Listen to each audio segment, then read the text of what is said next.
Xo'p, qaranglar, teleringian, bokovoy teleringian. Teleringianda necha xili bor o'zi? 2 xili bor. Bittasi yon tomondan, bittasi old tomon, передний задний deyiladi. Bu teleringianda qanaqa yo'nalishdagi muammolar ko'rinadi? Birinchisi sagital yo'nalishdagi, второй klass yoki третий klass. Ikkinchisi vertikal muammo, открытый приkusmi yoki глубокий приkusmi. O'sha narsani bilsak bo'ladi. Bundan tashqari yumshoq to'qimalar ko'rinadi, nafas yo'llari ko'rinadi, bo'yin umurtqasi ko'rinadi. Bosh suyagi, yuqori jag', pastki jag'lar ko'rinadi. Endi biz uni o'lchashimiz uchun nimalarga e'tibor berishimiz kerak? Birinchi bo'lib nuqtalarni to'g'ri qo'yishimiz kerak. Birinchi nuqtamiz suyakda qo'yiladigan nuqtalar katta harf bilan belgilanadi. Yumshoq to'qimada qo'yiladigan nuqta kichkina harf bilan belgilanadi lotin alifbosida. Birinchi nuqtamiz N nuqtasi. Uni qanaqa qilib topamiz? Mana bu peshona bilan burun suyagini bir-biriga tutashgan choki bor. O'sha chokining oldingi nuqtasi yoki peshona burun choki desanglar ham bo'ladi. Mana shu N nuqtasi deyiladi. Ikkinchi nuqtamiz sella tursika. Sella tursika esinglardami? Turk egari. Turk egarini chuqurchasi bor. O'shani bundoq aylana qilasizlar, markazini olasizlar. Bu sella nuqtasi deyiladi. Yoki S desanglar ham bo'ladi.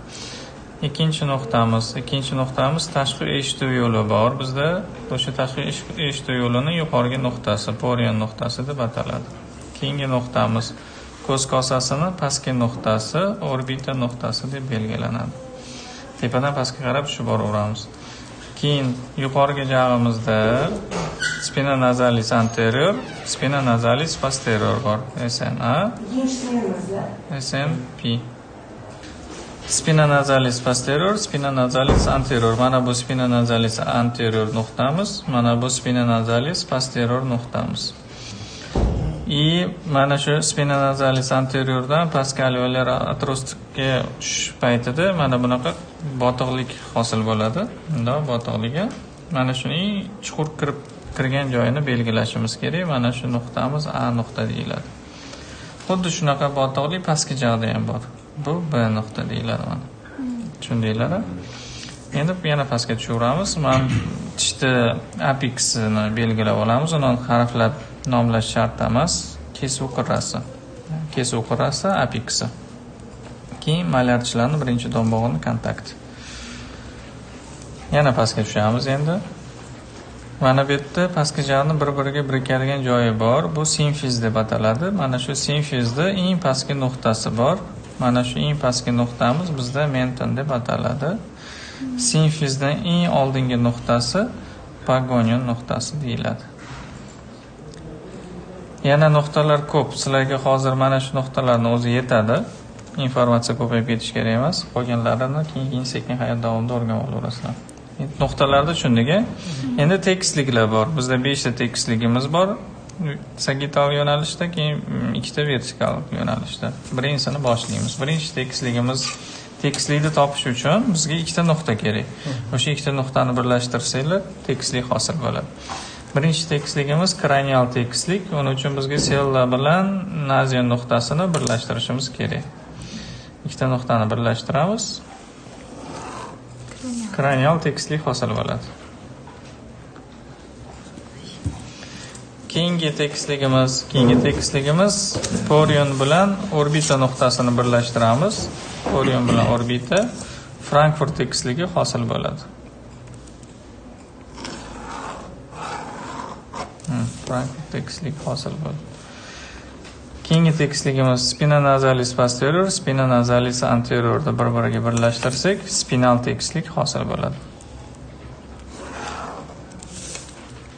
Spinal bu Frankfurt bo'ldi.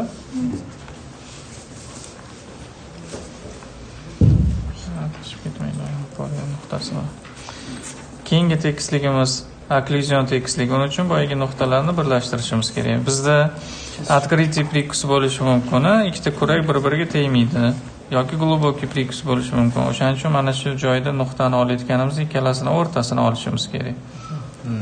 Shu ikkalasini o'rtasini olamiz. Bu yerda do'mboqchalardagi nuqta. Bu okklyuzion bo'ldi mana. Okklyuzion. Eng oxirgi tekisligimiz mandibular tekislik. Uning uchun menton nuqtasi kerak bo'ladi. Menton nuqtasi bilan pastki jarni tanasini takrorlaydi. Xohlasanglar, sizlarda mana bu yerda yana bitta nuqta bor, yoki mana shu ikkita nuqtani bir-biriga birlashtirsanglar, o'sha tekislik hosil bo'ladi. Bu mandibular tekislik bo'ldi.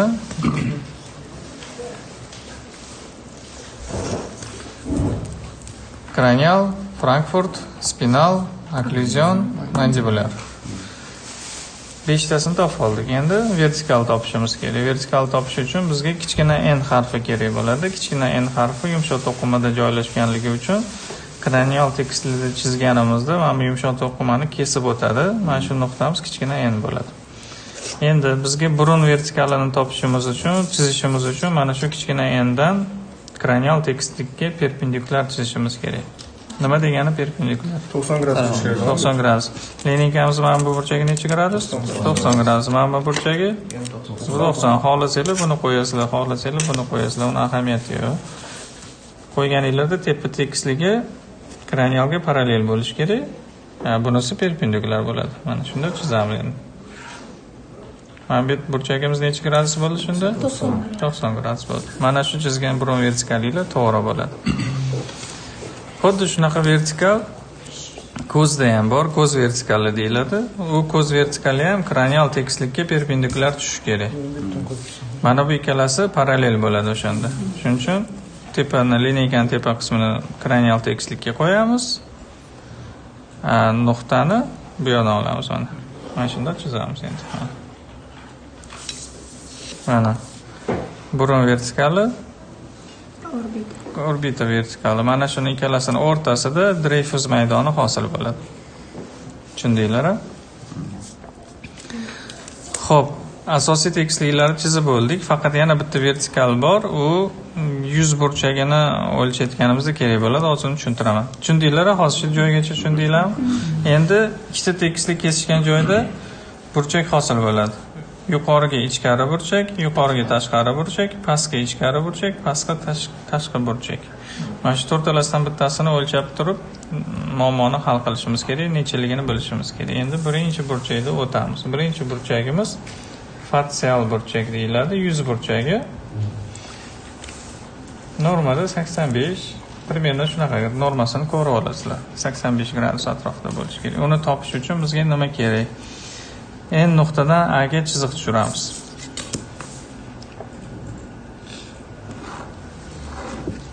N nuqtadan A ga chiziq tushirdik. Mana shu burchakni o'lchashimiz kerak. Mana shu burchagimiz, pastki ichkari burchagimiz.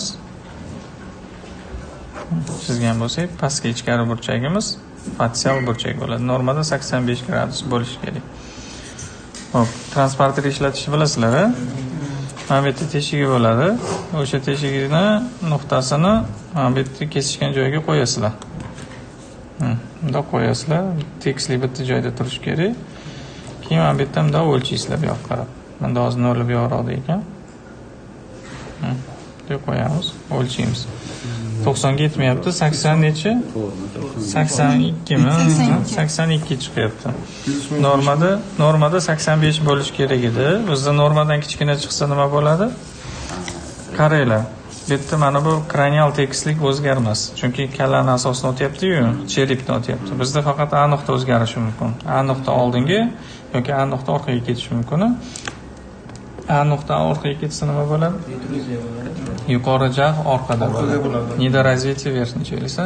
Agar A nuqta oldinda bo'lsa, yuqori jag oldinga chiqib ketadi. Makrognatiyasi yoki yuqori jag'ning mikrognatiyasi.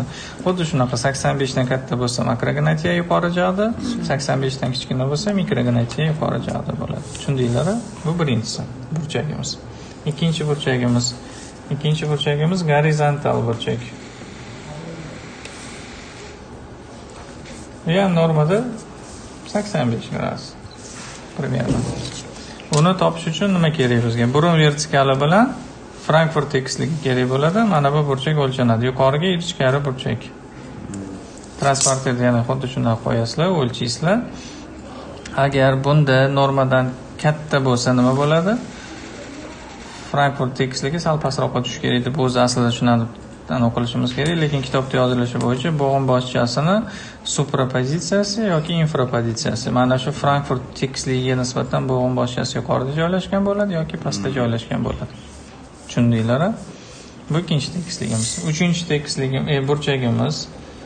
Uchinchi burchagimiz inklinatsion.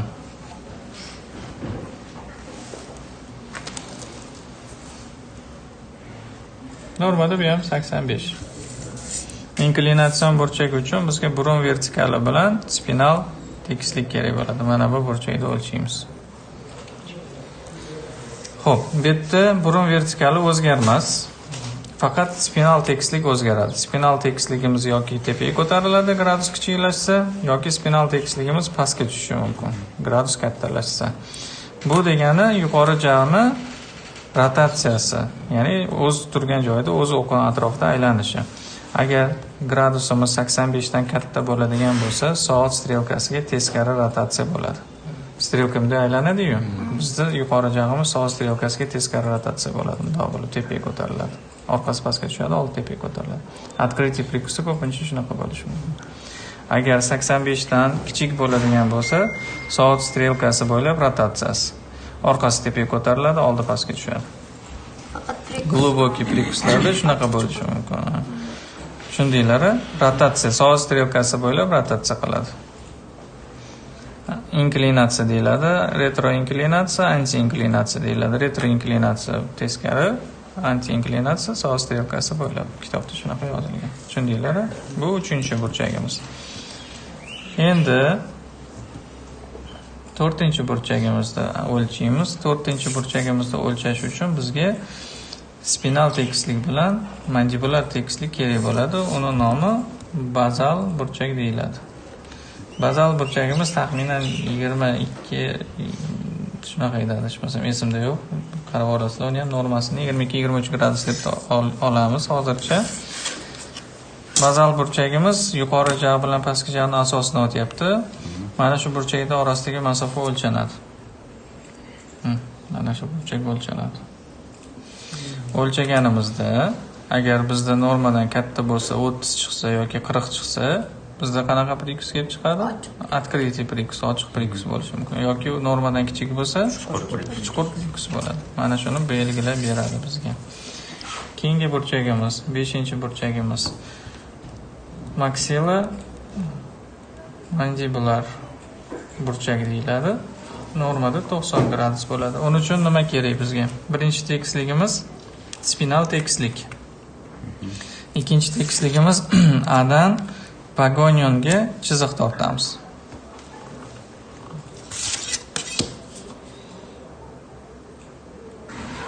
A dan pagonionga chiziq tortamiz. Pastki tashqari burchak o'lchanadi. Mana shu burchakda o'lchaganimizda normada 90 gradus chiqishi kerak. Agar 90 gradusdan katta bo'lsa nima bo'ladi?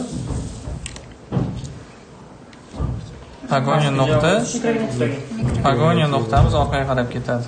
Pastki jag'ning nida razvitiyasi bo'lishi mumkin yoki yuqori jag' oldinda bo'ladi. Agar 90 gradusdan kichik bo'lsa, pagonion oldinga chiqadi. Pastki jag' oldinda bo'ladi, progenion bo'ladi. Tushundinglar?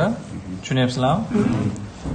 6-burchagimiz. 6-burchagimizni topish uchun bizga bu ganial burchak deyiladi. Normada 123. Onun uchun mandibular tekislik kerak bo'ladi. Ikkinchi tekisligimiz pastki jag'ning shoxidan o'tadi. Agar xohlasanglar, shoxini takrorlash kerak. Mana bu yerda ikkita nuqta qo'yib qo'yilgan, sizlarga oson bo'lishi uchun. O'shani bilan birlashtirsanglar, mana bu yerda burchak hosil bo'ladi. Mana shu burchagimiz ganial burchak deyiladi. Normada 123 gradus bo'lishi kerak. Agar normadan kattalashsa, nima bo'ladi? Ochiq. Bu normadan kichik bo'lsa, chuqur prikus bo'lishi mumkin. Bu tushunarli. Endi xo'p, bularni bo'ldik.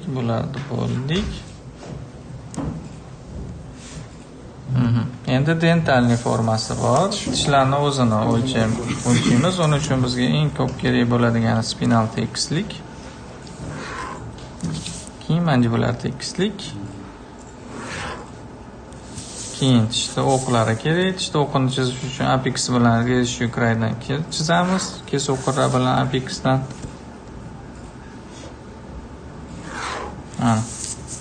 Chizdik. Birinchisi 7-burchak deylik. Kuraklar aro. Kuraklar aro. Normada 140 gradus. yoki 145 gradus. Kuraklar aro degani o'z nomi bilan aytib turibdi. Ikkita kurakda orasi bo'lishi kerak. Buning uchun mana bu ichkari burchak o'lchanadi. Normada 140 bo'lishi kerak. Endi agar normadan katta bo'lsa nima bo'ladi? Yana bitta ruchka bormi? To'g'ri bo'ladi. Bu yerda endi faqat tishga taalluqli bo'lgan terminda aytishlik kerak. Farqi yo'q, nimada bo'lsa bo'ladi. Xo'p. Mana normada 140 da turibdi. 140 dan katta bo'lish uchun tishlar nima qiladi? To'g'ri yoki teskari bo'ladi. Tishga nisbatan o'zgaryapti. Biz hozir prikus haqida ayta olmaymiz. Tish bundoq turgan bo'lishi ham mumkin. Yoki bundoq turgan bo'lishi ham mumkin. Tishda o'zini o'qini o'zgartiryapti. Значит, bizning tishlarimiz retruziyaga kiryapti. Lekin bu yerda hozir ikkalasi ham bittasi normada turib, bittasi retruziyada bo'lishi mumkin. 140 dan katta chiqadi. Bitta ikkalasini aybini bila olmaymiz. Shuning uchun avtor aytadi, ikkala tishda ham alohida o'lchab ko'rish kerak deydi. Shuning uchun pastki kurak tishini ham gradusini o'lchaydi. U mandibular tekislikka nisbatan 8-burchagimiz. Xo'p, pastki bir shunaqa qilsam osonroq bo'ladi burchagi. Normada 90 gradus. Mana shu burchakni o'lchashimiz kerak. Uning uchun bizga mandibular tekislik bilan pastki kurak tishini o'qi kerak bo'ladi. Tashqari burchak bu avtor bo'yicha. Boshqa avtorlar ichkari burchakda o'lchaydi. Bu yoq 90 bo'lgandan keyin bu yoq ham 90 bo'lishi kerak. Ikkalasi bir xil bo'ladi. Faqat normasi ko'paysa bunda retruziya, bunda kamaysa protruziyaga chiqadi. 90 dan kam bo'lsa nima bo'lar ekan? 90 dan kam bo'lsa retruziya bo'ladi. 90 dan kam bo'lsa protruziya bo'ladi. 90 dan kam bo'lsa retruziya bo'ladi. 90 dan ko'p bo'lsa retruziya bo'ladi. Mana bu burchakda o'lchasak, Schwarz tashqarini o'lchagan. Endi xuddi shunaqa yuqorgi frontal tishni burchagi bor. Normada 65 gradus. Uning uchun bizga spinal tekislik kerak bo'ladi, yuqorgi frontal tishda o'q kerak bo'ladi. Mana bu burchak o'lchanadi. Bu yerda ham mana bu burchak o'lchanadi. Normada 65 gradus bo'lishi kerak. Normadan kichik bo'lsa protruziya bo'ladi. Katta bo'lsa retruziya bo'ladi. Mana shu. Xo'p, endi bu graduslarda o'lchab chiqdik. Endi millimetrlarda o'lchashimiz bor. Millimetrlarda keyin nisbatlarda o'lchashimiz bor. Nisbatda qanaqa bo'ladi? Yuqorigi jag' bilan pastki jag'da nisbati yuqori 2, past 3. 2 ga 3 nisbatda bo'ladi. Xuddi shu narsa jag'da pastki jag'ning shoxi bilan tanasining nisbati ham bor. U 5 ga 7 nisbatda. Tushundinglarmi? Mana bu 7, bu 5. Uzr. 5 ga 7 nisbatda bo'ladi. Shoxini uzunligi